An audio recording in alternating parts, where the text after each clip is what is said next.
On today's show, we'll be talking about UFOs, cryptids, phantom footsteps, and much more. All coming up on this episode of Paranormal Mysteries.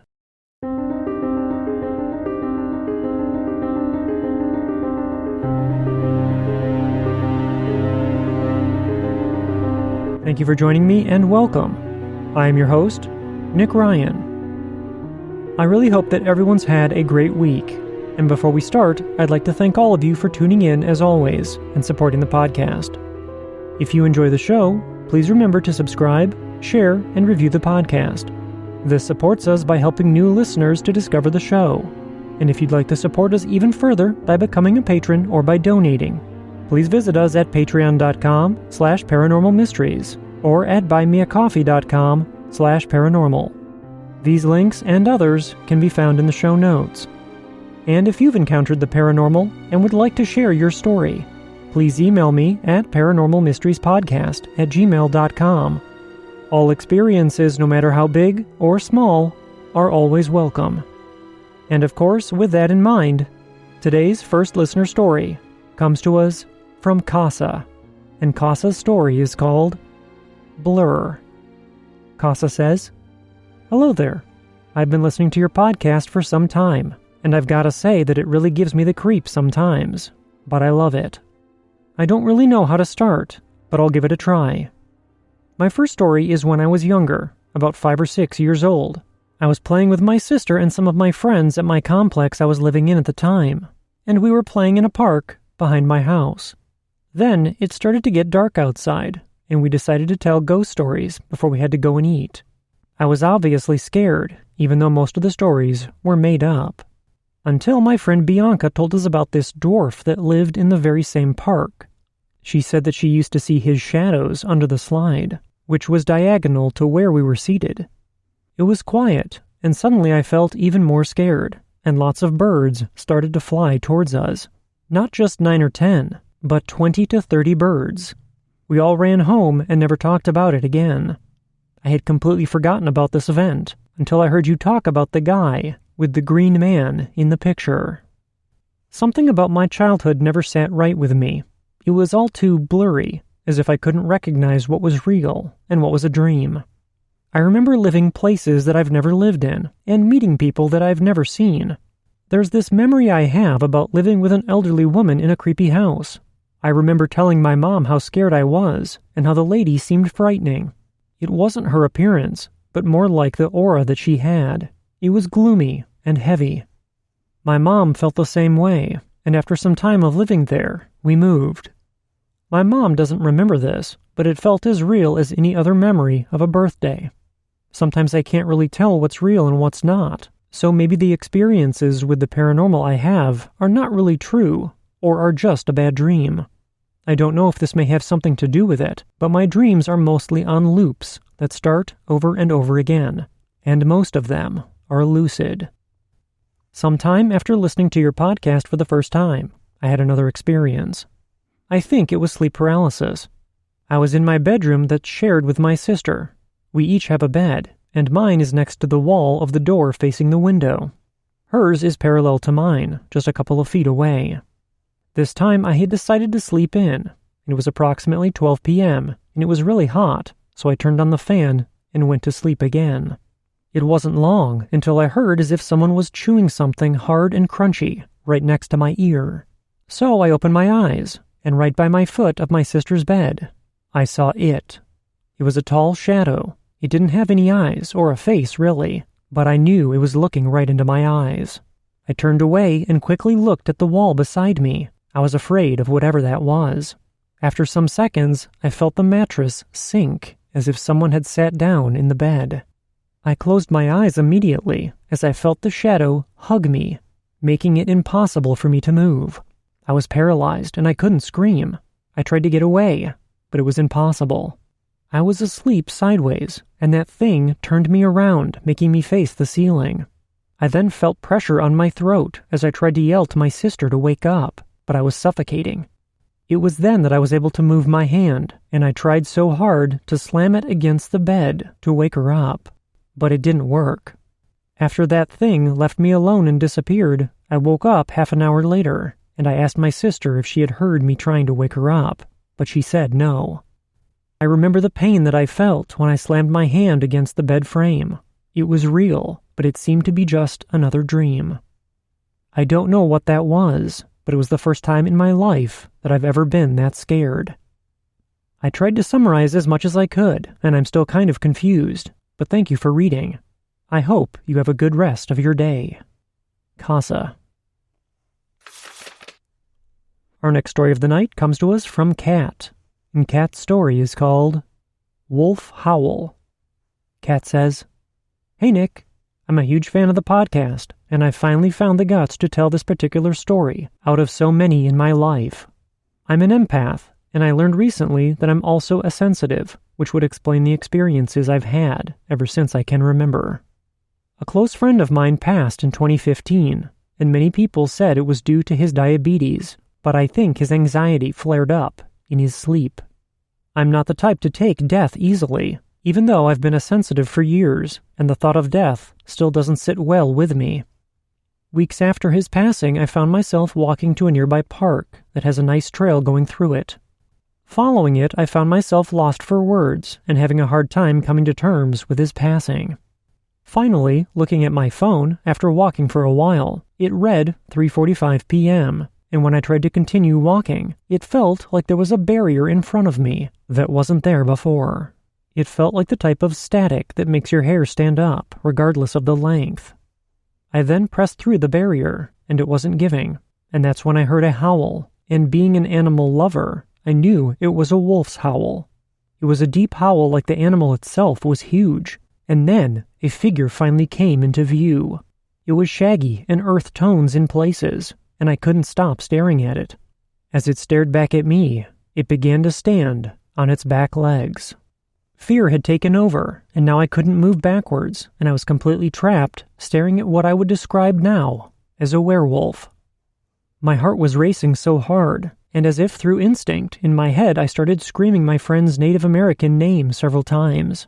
This is when I noticed that my eyes were now closed, and when I opened them, the figure was gone, and I was able to move back and forth with no complications anymore. With my heart still racing in my chest, my curiosity had me by the ear, and I began speed-walking forward to see if the werewolf had left any evidence of being there. I couldn't find anything, but there was a smell of wet dog in the breeze throughout the path. The next thing I heard was a voice that said, "I will always protect you from the evils of those who lost their way, like what you saw." Goosebumps then formed all over, and I ran out of the park, thanking my friend and whoever else had come between me and being a snack. Sorry this was long, but I tried to get all the details out. Thanks for creating this awesome podcast, as I'm always excited to hear others' experiences. Kat. Our next story of the night comes to us from Candace, and Candace's story is called Unknown Visitor. Candace says, "Hey Nick, I've been writing down some old paranormal experiences that I've had, so in future months I will send you my experiences. The one I want to share today is one that happened back in 2006, and we had lost my grandfather to a car accident the year before. My grandma, who we will call Pearl, and my brother and cousin, who we will call Jerry and Bob, and myself, were at my grandma Pearl's, and my grandma was in the kitchen making dinner. All of a sudden, my grandma's glass pantry door opened, and we all heard a shattering sound. My grandma, my brother, my cousin, and I all went to check it out, and the second door's window in the pantry had shattered inside, but there was nothing to explain why a window on a nice spring day just shattered. We all looked at each other and said, 'Hi, Grandpa.' That night, my grandma and I were trying to sleep, and the foot of the bed sank down, like someone or something had just sat on the end of the bed. When I looked at the foot of the bed, my grandfather was sitting there. He looked sad and said to me, 'I can't stay. I love you and Grandma.' And then he vanished. I see him every now and then. Thank you for reading my post, and I pray that everyone stays safe." Our next story of the night comes from Bird, and Bird's story is called Dad. Bird says, I don't believe I'm a very paranoid person. Sure, I've had my fair share of fear, but it's never lingered longer than several days. However, I've gotten used to that burning feeling in my neck when I suddenly become aware of being watched, though I don't fully understand how or why. This story is from my childhood, maybe when I was about 7 or 8. I'd have to admit that I was a pretty creative kid, but I feel as if I would have been far too innocent to make this up, and if I had, it may have simply been a way for me to cope without realizing it. Before I dive into this, I need to share some context. I am adopted, and I never knew my biological mother or father, and frankly, I don't intend to anytime soon. It isn't so much bitterness, as it is the desire to move on and avoid more negative feelings. This is a detail that may be important, or it could be completely irrelevant, as I still do not understand the situation, and I don't think I ever will. I live in a somewhat remote area within a large oak forest in the mountains. The closest civilization is about a mile from our house, and it takes about 15 minutes to get to by car. Being 7 or 8, I would always make up tales of the forest, but I had a strong anchor in reality, even at a young age. That's why whenever I look back on this, I was surprised at how welcoming I was to some strange occurrences. It all happened one summer night. It was just like any other, comfortably warm with the coyotes yapping in the background. I don't remember much before this, so I apologize for some spotty details. The clock had just struck my assigned bedtime by my parents, and they tucked me in and kissed me goodnight as usual, and of course, I fell asleep. I am unsure what time it was, but at some point during the night, I had been woken up. It wasn't an unpleasant jolt, like some have experienced when awoken in the middle of the night. It was much softer, like waking up to a comforting touch, or slowly opening your eyes after a deep, refreshing sleep. Out of the corner of my eye, I saw something beside my bed. It was humanoid, but it didn't have the correct proportions to be a living person. Still very groggy, I had sat up slightly to stare at the figure, and I got the sense the figure was staring right back. Unlike many unannounced encounters with strange figures and half-asleep people, it never sent a chill down my spine. I wasn't cold or paralyzed, but confused and curious. The figure was maybe 5.5 feet tall, possibly less. Everything was blurred, and I couldn't see very well, having just woken up from a considerably deep and comfortable sleep. My family was very religious, and still is. I'm certainly not as extreme as they are, but of course I believed everything that they said when I was a kid, and so I remember thinking that it might be Jesus himself, due to the warmth surrounding it. But looking back on it now, it most definitely wasn't Jesus. That thought faded away very quickly, as a new one took its place almost instantly. Dad. This figure is my dad, or so I believed as a kid. I mumbled the words Dad, and it was the only thing I remember saying to this thing. I reached out my hand, hoping to catch on to his, but as soon as I touched the figure, it vanished. It almost faded, dissolving. There was no physical contact, only empty air. The peculiar thing was that I didn't take time to ponder about what had happened, though normally I would have. I just blacked out at the same moment that it disappeared. And so, many years later, I've taken some time to analyze this. In that room, I never exactly felt alone, but it was a good feeling, almost like a security. I highly doubt that it was my actual dad, as I never knew my biological father, and my adopted dad is 6 feet, not 5.5. I have no idea what or who it was, and why it felt so comforting to my young self. I can only guess whether it was an actual figure standing by my bed, or something I imagined while half asleep. I've had similar experiences outside my house, and more threatening presences, but those are stories for another time. Our next story comes to us from Carolyn, and Carolyn's story is called Unidentified Ariel Phenomena. Carolyn says, I'm from Salt Lake City, Utah, and on November 19th, 2020, I was in my backyard smoking cigarettes and talking on the phone with my nephew. It was newly dark, cold and clear. The moon was out, and only a few wispy clouds. While I was pacing the length of my patio, something caught my eye, and I looked upward and saw an almost invisible craft glide toward the southeast and out of sight.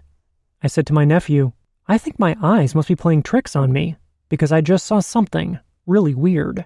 I explained the fleeting image, and then reminded him that I have keen vision, 2015 in one eye, and 2012 in the other, aka astronaut vision the last I checked. But I also have a sight difference, called tetrachromancy, where I see more colors than the average person, if that counts for anything. So the very next night, I bundled up tight and ventured back out early to widen my window of opportunity to witness it again. With no distraction, I searched the same strip of sky. Luckily, the weather conditions were the same as before, because, lo and behold, I saw it again. This time, I got a good long look, as it took around 10 seconds to cross the sky. It was silent and steady. It did not change course or speed. No lights blinking or reflecting. It was definitely in our atmosphere, around the altitude of a helicopter or small plane, but twice as big at least. It moved with mass, but seemingly only the front outline was visible, which looked like strangely connected whitish wings, with randomly placed missing puzzle pieces in asymmetrical vertical lines. It was like it had a cloaking device that allowed it to mimic its immediate atmosphere, but it was glitching. It didn't appear to be man-made. It was kind of ethereal looking, like it was made of energy, and there was a force to its trajectory, unlike anything that a holographic projector could possibly make, especially traveling that distance. I was baffled, but felt completely elated, finally knowing that I did see something that wasn't a weather anomaly or a flock of birds. So that night, I mentioned it to my teenage daughter, and she agreed to attempt to watch for it with me. The third night, she's out there with me getting bored and cold, as I was demanding complete focus and undivided attention. When I was just about to give in and give up out of pity for her, I yelled out, "There it is!" And immediately she saw it too.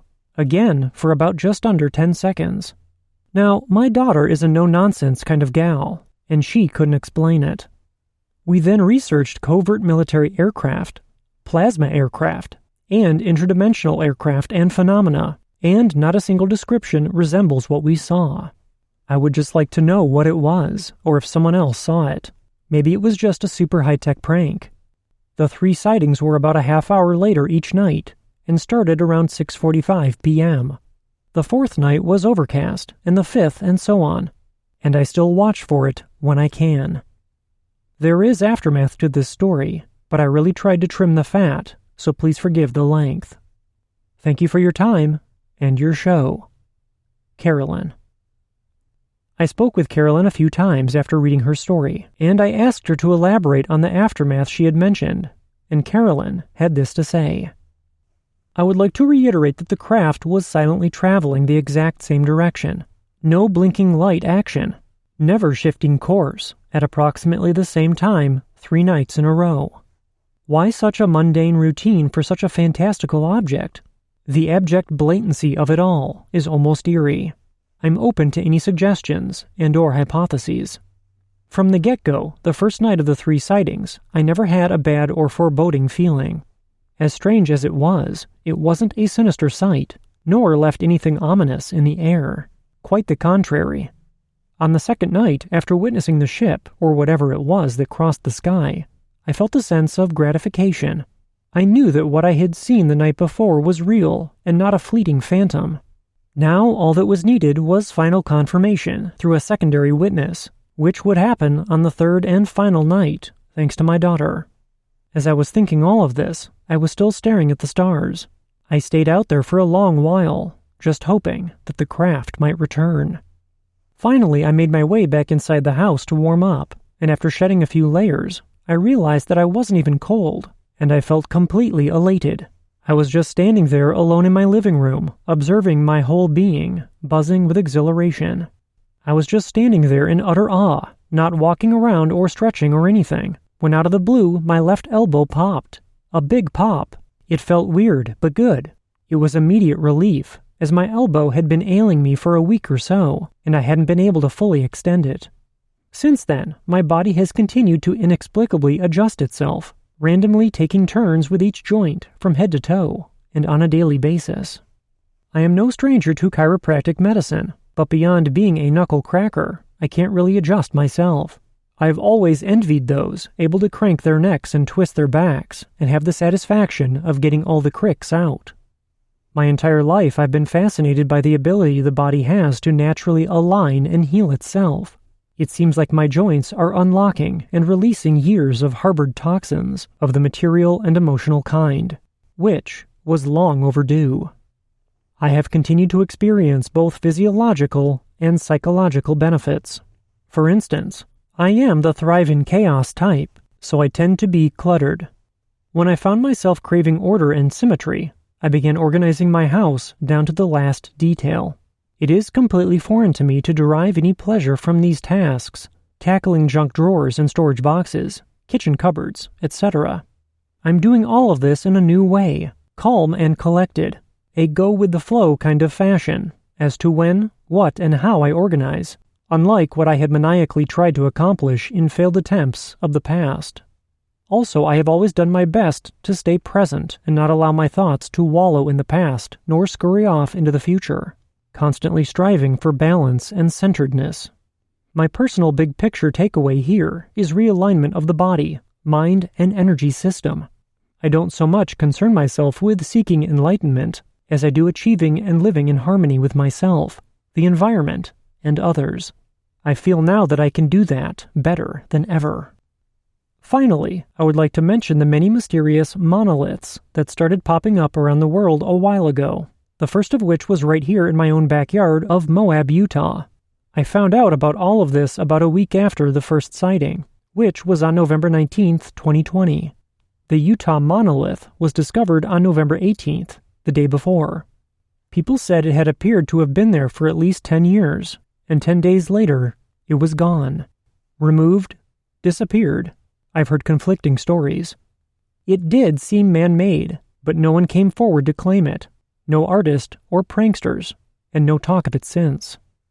FYI, Moab is located southeast of Salt Lake City, which was the direction the elusive apparition or ghost ship or otherworldly craft was traveling on those 3 nights.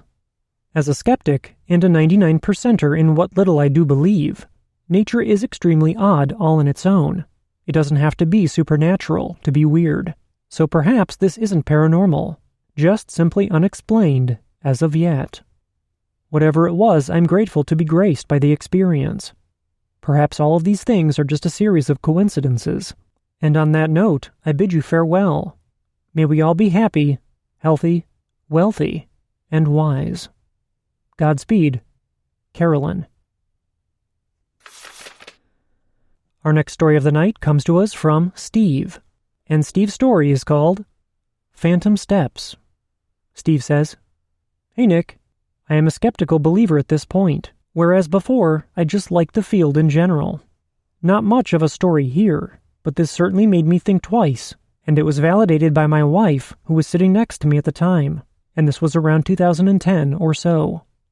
We lived in an old house in the Adirondacks in central northern New York, and this property was old enough to have 2 graves from the late 1800s, just within the tree line where the lawn met.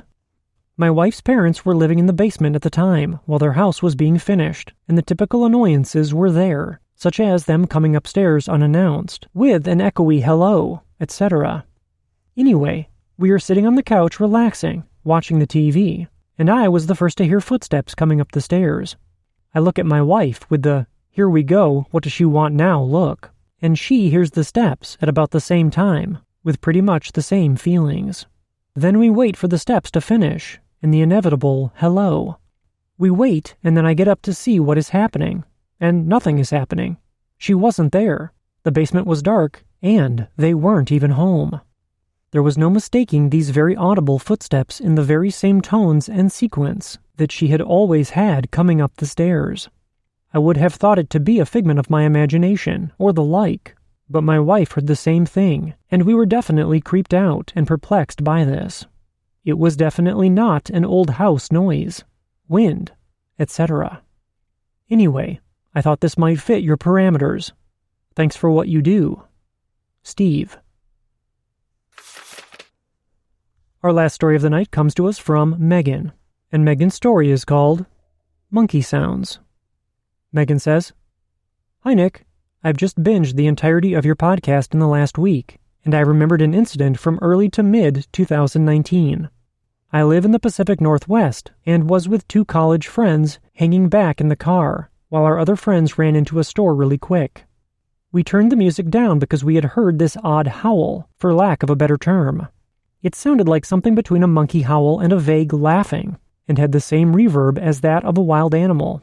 The strangest part is that we were in the middle of the city, and I had trouble thinking of what kind of regular animal would be this far into downtown, let alone something that would make that sound. But you could tell by the sound that it was at least the size of a coyote. Anyway, what a cryptid would be doing in the downtown of a state capital is beyond me, but I'm not one to rule anything out. I love your podcast and would love to know if anyone else has heard anything in more populated cities. As we come to the end of tonight's episode, I'd like to thank all of you for tuning in and supporting the show as always. And a special thank you goes out to Casa, Kat, Candace, Bird, Carolyn, Steve, and of course Megan for sharing their experiences with all of us. If you've witnessed something that you can't explain, please contact me at paranormalmysteriespodcast@gmail.com or visit us at paranormalmysteriespodcast.com and click on the Tell Your Story link. All of our contact information can be found in the show notes. And until next time, I hope you all have a safe and healthy weekend, and we'll see you back here on Monday with our next episode. From everyone at Paranormal Mysteries, thank you for listening, and remember, don't wait for the unknown to come to you. Get out there and find it.